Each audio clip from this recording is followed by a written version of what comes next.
మామూలుగా ఏ రాష్ట్రంలో ఓట్లయినా గానీ రిజల్ట్ వచ్చినాక ఏ పార్టీ లీడర్ పతారా ఎంత అని తేలిపోతుంటది.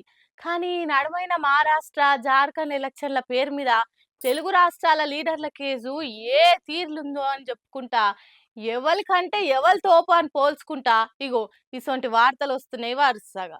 తెలుగు రాష్ట్రాల్లో ఎవరి క్రేజు ఏ తిరుగుందని చెప్పేతందుకు మహారాష్ట్ర జార్ఖండ్ ఎలక్షన్లు గీటురాయి లెక్క మారినైపోయిర్రి. ఈడికెళ్ళి పోయి ఆడ పార్టీల తరపున ప్రచారం చేసిరు కదా మన లీడర్లు. దాంతో రిజల్ట్ వచ్చినాక పరీక్ష బట్టి ఏ లీడర్ పబ్లిక్ లో తిరిగిన కాడ ఎంత పనితనం చూయించిరని చూసుకుంటా రెండు తెలుగు స్టేట్స్ పొలిటికల్ సర్కిల్ చర్చలు నడిచినాయి. పవన్ ప్రచారం చేసిన అన్ని జాగాల్లో కమలం ఇరగబూచే వరకలా అది పవర్ స్టార్ పతారా అనుకుంటే ఎలివేషన్లు ఇచ్చుకురు జన సైనికులు. ఇటు తెలంగాణ సీఎం రేవంత్ రెడ్డి తిరిగి ఓట్లు అడిగిన జాగల్లా పార్టీ జెండా ఎగరకపోయే వరకలా మీ పనితనం ఏందో పక్క రాష్ట్రాలకు కూడా తెలిసిపోయింది సారు, అయినా ఇంటే గెలిచి రచ్చ గెలవాలి. ఫస్ట్ ఈడ ప్రసారాలు ఇచ్చిన హామీలు నెరవేర్చకుండా మహారాష్ట్రకు పోయి ఒళ్ళే ఓట్లేమంటే ఎవరేస్తారు అనుకుంటే లాజికల్ తీసి గట్టిగానే హడుచుకురు బీఆర్ఎస్ వాళ్ళు. ఇక్కడ ఇంకో ఇంట్రెస్టింగ్ ముచ్చట ఏంటంటే డిప్యూటీ సీఎం బట్టి కూడా జార్ఖండ్ పోయి హ్యాండ్ పార్టీ తరపున ప్రసారం చేసి ఓట్లు అడిగిండు. కట్ చేస్తే ఆ రాష్ట్రంలో అధికారం వాళ్ళ పార్టీ హస్తగతం అయ్యే వరకలా బట్టిది లక్కీ హ్యాండ్ అనుకుంటే ఆయన అనుసరులు ఆనందంలో పోస్టులు వేసుకోబట్టిరు. రేవంత్ సభలకు మస్తు మంది జనం వచ్చిరు అని ఆయన ఫాలోవర్లు ప్రసారం చేసుకున్నా గానీ ఏం లాభం, ఆయన తిరిగిన ఏ ఒక్క కాడ కాంగ్రెస్ గెలవలేగా అనుకుంటే గుచ్చి గుచ్చి గుర్తు చేస్తున్నారట. దాంతో ఈ ముచ్చట్ల రేవంత్ రెడ్డి కంటే బట్టే తోపు అనుకుంటే ఆయన తిరిగే కార్యకర్తలు సోషల్ మీడియాలో చేతులున్నాయంగా సేల్ చేసుకుంటారట.